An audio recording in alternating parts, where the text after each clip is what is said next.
تو پھر کیا واقعی نون لیگ اس پوزیشن میں ہوگی کہ وہ عوام کے لیے دوبارہ ترقیاتی کاموں کا بھی اجرا کر سکے اور جتنی بھی چیزیں چل رہی ہیں اس کو اسٹرینتھن کر سکیں، اسپیشلی جس طرح سے وہ کہہ رہے ہیں شہباز شریف صاحب کے معاشی قوت بنائیں گے، تو کیا نون لیگ اتنی اسٹرینتھن ہے کہ وہ یہ معاشی قوت بنانے میں کامیاب ہو سکے گی ملک کو؟ دیکھیں کچھ چیزیں جو ہیں وہ دیکھنے کے قابل ہیں. اس وقت جس طرح معاشی بحران ہے وہ دن بدن اس میں شدت آتی گئی ہے. اس کے ساتھ ساتھ آپ کے سیکیورٹی معاملات جو ہیں جو 2013 اور 18 کے درمیان انہوں نے بتدریج بہتری آئی تھی، اس حوالے سے ابھی آپ کو چیلنجز درپیش ہیں امن و امان کی صورتحال کے حوالے سے. اسی طرح جو سرمایہ کاری ہے اس حوالے سے بھی، تو جو مسلم لیگ نون کا گزشتہ دور ہے اس میں جس طرح چائنا کے ساتھ معاہدے کیے گئے اور توقع یہ کی جا رہی ہے کہ مستقبل قریب میں بھی پاکستان میں بڑی سرمایہ کاری آئے گی، اور یہ جو حالیہ دور گزرا ہے پی ڈی ایم کا اس میں بھی اس حوالے سے ایس آئی ایف سی کا ایک اقدام اٹھایا گیا، اور اس کے بعد اس حوالے سے کہا جا رہا ہے کہ کافی جو معاہدے ہیں دوست ممالک کی طرف سے ان میں سرمایہ کاری آنے کی توقع ہے.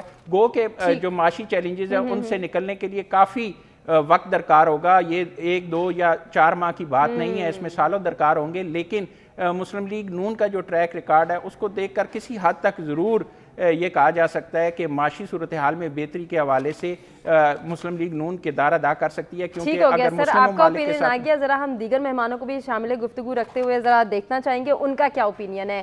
احمد اجاز صاحب، جیسے ابھی فیصل حکیم صاحب یہ کہہ رہے تھے کہ مسلم لیگ نون کا جو ٹریک ریکارڈ ہے اگر اس پر نظر ڈالی جائے تو یہ امید رکھ سکتے ہیں ہم کہ آنے والے وقت میں معاشی بحران سے نکال سکیں گے مسلم لیگ نون کے رہنما اور اسپیشلی میاں نواز شریف اگر وہ اقتدار میں آتے ہیں. آپ کو کیا لگتا ہے یہ بات کس قدر جو ہے وہ کامیاب رہے گی اور کیا یہ ممکن ہو سکتا ہے کہ ملک کو معاشی قوت بنا سکیں؟ جی بہت شکریہ. اچھا، یہاں تک میرا خیال ہے کہ جو سیاسی استحکام ہے وہ معاشی طور پر اس ملک کو مضبوط کرنے کا سب سے بنیادی وسیلہ بنے گا. معاشی جو سیاسی استحکام ہے، سیاسی استحکام کے لیے ضروری ہے کہ جو ہمارا سسٹم ہے، جو ہمارا نظام ہے، یہ چلتا رہے اور اس میں کسی طرح کا کوئی تعطل نہ آئے. اچھا، جہاں تک بات ہے میاں محمد نواز شریف صاحب کی اور ان کی واپسی کی اور مسلم لیگ نون کی جو بات ہے، اس وقت اگر دیکھا جائے تو میاں نواز شریف صاحب جو ہیں وہ ایک آخری امید ہیں مسلم لیگ نون کا جو طبقہ ہے ان کے نزدیک اس ملک کو ایک بار پھر معاشی صورتحال سے بہتر کرنے کے لیے میاں نواز شریف صاحب آخری امید ہیں. لیکن اگر میاں نواز شریف صاحب کی واپسی کو دیکھا جائے اور اس لمحہ موجود تک دیکھا جائے تو ان کی طرف سے پی ایم ایل این کی طرف سے کوئی ایسا ہمیں معاشی پلان جو ہے وہ سامنے نہیں آ سکا جس کی بنیاد پہ ہم دیکھ سکیں گے آنے والے وقت میں جو اس ملک کو معاشی چیلنج جو درپیش ہیں ان کے حوالے سے ان کے پاس حکمت عملی کیا ہے، ان کا لائحہ عمل کیا ہے. ہمارا جو معاشی جو نظام ہے وہ ہمیشہ سے، یا ہمارا جو معاشی ایک پورا سرکل ہے وہ ہمیشہ مرہون منت رہتا ہے. ہم لیتے ہیں بدلے میں جو ہے دیگر صورتحال سے.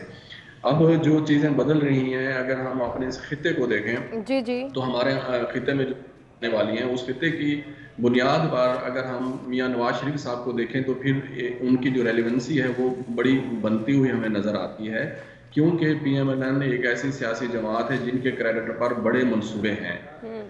جب بھی کہیں پر بڑے منصوبوں کی بات ہوتی ہے یا اس ملک میں نئے منصوبے لانے کی بات ہوتی ہے تو جس جماعت کا نام یا جس لیڈر کا نام ذہن میں آتا ہے وہ میاں محمد نواز شریف صاحب کا آتا ہے. دیکھیں، ہماری پسند ناپسند الگ معاملہ ہے لیکن جو حقائق ہیں وہ اسی بات کا اشارہ کرتے ہیں.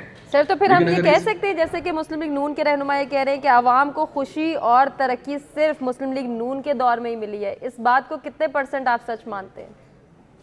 دیکھیں، اگر ہم گزشتہ ادوار کی بات کریں، دیکھیں پاکستان کا جو انتخابی جو عمل ہے اگر ہم اس میں کنٹینیوٹی دیکھیں تو جو 2008 سے شروع ہوئی ہے ایک طرح سے 2008 سے 2013 تک پاکستان پیپلز پارٹی کی حکومت رہی ہے، پھر 5 سال ان کی حکومت رہی ہے، پھر 5 سال ایک اور جماعت کی حکومت رہی ہے. تو 3 ہمارے جمہوری جو ادوار کا تسلسل ہے، ان تینوں ادوار میں مختلف سیاسی جماعتیں جو ہیں وہ برسر اقتدار رہی ہیں. اچھا، آپ پیپلز پارٹی نے جو کام کیے تھے اس کی کنٹینیوٹی 2013 کے بعد ہمیں نظر آئی اور اس میں پاکستان مسلم لیگ نون نے کافی حد تک بحرانوں پر قابو پایا. اگرچہ وہ سیاسی استحکام کا زمانہ نہیں تھا آپ کو یاد ہے کہ مسلم لیگ نون کی جیسی حکومت 2013 میں قائم ہوئی تھی تو اگلے سال جو ہے نا وہ دھرموں کا سلسلہ شروع ہوا، وہ ایک استحکام سیاسی سطح پر نہ آ سکا. پھر جیسے ہی وہ دھرمے ختم ہوئے تو پیناما کا ایک سلسلہ شروع ہوا. پھر 2017 میں میاں نواز شریف صاحب وزیر اعظم بنا رہے. تو یہ ایک سیاسی سطح پہ ایک گامہ خیزی رہی جس کی وجہ سے بہت ساری چیزیں ہماری رکی رہی ہیں. سر اس وقت جو صورتحال ہے ذرا اس کے اوپر ڈسکشن ہم کریں گے. اسار رانا صاحب نے بھی ہمیں جوائن کیا ہے. سر آپ کو خوش آمدید کہنا چاہیں گے. جیسے کہ ہمارے دونوں مہمانوں نے مسلم لیگ نون کے ٹریک ریکارڈ پر بھی نظر ڈالی اور جتنی ترقیاتی کام ہوئے ان کے حوالے سے بھی روشنی ڈالی اور ان کے حوالے سے ہمیں آگاہ بھی کیا. سر آنے والا وقت کیا انڈیکیٹ کر رہا ہے ذرا یہ بتائیے. اور اسپیشلی میں آپ سے یہ جاننا چاہوں گی کہ اس وقت عوام کی پوزیشن کیا ہے. کیا عوام مسلم لیگ نون پر ایک مرتبہ پھر سے اعتماد کرنے کے لیے راضی ہے؟ دیکھیں یہ جو ایک بنایا جا رہا ہے نا کہ میاں نواز شریف صاحب آئیں گے تو معاشی مسائل سارے حل ہو جائیں گے، تو کوئی مجھے یہ بتائے گا کہ یہ جو 17 ماہ شہباز شریف کی حکومت تھی وہ کس کی تھی؟ اور کیا مجھے یہ بتائے گا کہ اس حکومت میں مریم اورنگزیب، اسحاق ڈار، خواجہ آصف یہ منسٹر نہیں تھے؟ اور کیا کوئی مجھے بتائے گا کہ یہ جو کنجی نواز شریف صاحب کے پاس اب اس وقت ہے تو وہ کنجی اس وقت کہاں کھو گئی تھی جب 17 ماہ پاکستانی عوام تاریخ کے بدترین کرائسس سے گزرے؟ اس کا کیا جواب؟ اور دوسری بات یہ ہے کہ 1981 میں میاں نواز شریف صاحب جو تھے وہ تشریف لائے پاکستان کی سیاست. 1981 سے لے کے 2023 کو کر لیں، اب 24 کا آلموسٹ ہو گیا، تو یہ کوئی 42-43 سال بنتے ہیں جس میں وہ 7 دفعہ وزیر اعلیٰ بنے اور 3 دفعہ وزیر اعظم بنے اور وزیر خزانہ بھی بنے. تو وہ کون سا ایسا اچانک آخری نسخہ ہے جو ان کے ہاتھ آیا جو وہ 42 سال سے اپلائی نہیں کر سکے اور اب آ جا کے کریں گے؟ اور پھر عالم ان کا یہ ہے کہ آپ دیکھیں کہ ایک دن لاہور میں ٹھہرنے کے بعد وہ مری تشریف لے گئے کیونکہ وہ لاہور کے پالوٹیڈ آلودہ ماحول میں سانس نہیں لے سکتے. تو پچھلے 35 سال سے لاہور کا حکمران کون ہے؟ یہ میڈیا بس ایک شور شرابہ ہے، بنائے جائیں، دھوکے کھائے جائیں، پرانی شراب جو ہے نئی بوتلوں میں خریدے جائیں، پرانی فلمیں نیا پرنٹ کے نام پہ دیکھے جائیں. مغل اعظم جو تھی بلیک اینڈ وائٹ تھی اسے کلر کر کے انہوں نے بنایا تھا، یہ شغل اعظم کو کلر کر کے سر جس طرح سے آپ بات کر رہے ہیں اس میں تو ہمیں یہ بھی بتایا جا رہا تھا کہ 21 اکتوبر کو جب نواز شریف صاحب آئیں گے تو وہ ایک ایسا ایجنڈا ریویل کریں گے، ایسا پلان ریویل کریں گے جس سے معاشی استحکام آ پائے گا. اب شہباز شریف صاحب یہ کہہ رہے ہیں کہ اقتدار میں اگر نواز شریف صاحب آتے ہیں تو وہ ملک کو معاشی قوت بنائیں گے. لیکن 21 اکتوبر کو کوئی ایسی بات ہم نے نہیں دیکھی جس کی بیس پر ہم یہ کہہ سکیں کہ نواز شریف صاحب اگر اقتدار میں آتے ہیں وہ ایجنڈا انہوں نے ریویل کیا ہو یا وہ پلان انہوں نے بتایا ہو جس کی بیس پر ملک کو معاشی قوت بنائیں گے. دیکھیں اس موجودہ نگران حکومت میں بھی 8 وزیر مسلم لیگ نون کے ہیں اور وہ وزیر بھی شامل ہیں جن کو یہ کہا جا رہا ہے کہ آنے والے جو سیٹ اپ ہوں گے ان میں ان کو کلیدی حیثیت حاصل ہوگی. تو اگر کوئی چینج کرنی تھی یا تو پھر یہ کہا جائے کہ میاں نواز شریف صاحب اپنی ذات کے حوالے سے اس سطح کے اوپر خود غرض ہیں کہ وہ کوئی ایسا کام جو بہتری کا ہو وہ اپنے بھائی کے ذریعے بھی نہیں کرانا چاہتے کہ کہیں اسے کریڈٹ نہ مل جائے اور انہوں نے کوئی نسخے اپنے پاس چھپا کے رکھے ہوئے. لیکن میں ایک آپ سے چیز شیئر کرتا ہوں کہ میں پچھلے 6 ماہ 7 ماہ سے جو اسٹڈی کر رہا ہوں معیشت کو، تو اس معیشت کو سنبھالنے میں تو سب سے زیادہ رول جو ہے وہ آرمی چیف کا ہے، آصف صاحب کا ہے. اور انہوں نے جس طرح گرین انیشیٹو ڈالر کو نیچے لانے میں سر آپ بہت اہم بات کریں. سوری ٹو انٹرپٹ یو، مجھے بریک کی جانب بڑھنا ہے اور بریک سے پہلے پبلک پول کو بھی ڈسکس کرنا ہے. ذرا ہمارا بنیادی سوال یہ تھا کہ واقعی نون لیگ ہمیشہ عوام کی امیدوں پر پورا اتری ہے؟ صرف 25% کو ایسا لگتا ہے جبکہ 75% اس بات کی نفی کر رہے ہیں. ناظرین ہم ایک بریک کی جانب بڑھیں، stay with us. Welcome back ناظرین. پروگرام میں ایک مرتبہ پھر سے آپ کو کہیں گے خوش آمدید. بڑھیں گے آج کے دوسرے ٹاپک کی جانب اور کچھ بات کریں گے متحدہ قومی موومنٹ کی. پاکستان MQM پاکستان کے رہنماؤں نے جو ہے وہ باتیں کی ہیں، بہت سارے بیانات دیے ہیں، کچھ ہم ان کو کوٹ کرنا چاہیں گے. اسی پر مبنی کراچی کی صورتحال پر ہمارا بنیادی سوال بھی ہوگا. MQM پاکستان کے رہنماؤں کا یہ کہنا ہے کہ پیپلز پارٹی لندن کو پیسے دے کر بائیکاٹ کی کال دینے کا کہہ رہی ہے کیونکہ پیپلز پارٹی کراچی پر قبضہ کرنا چاہتی ہے. جلسے سے خطاب میں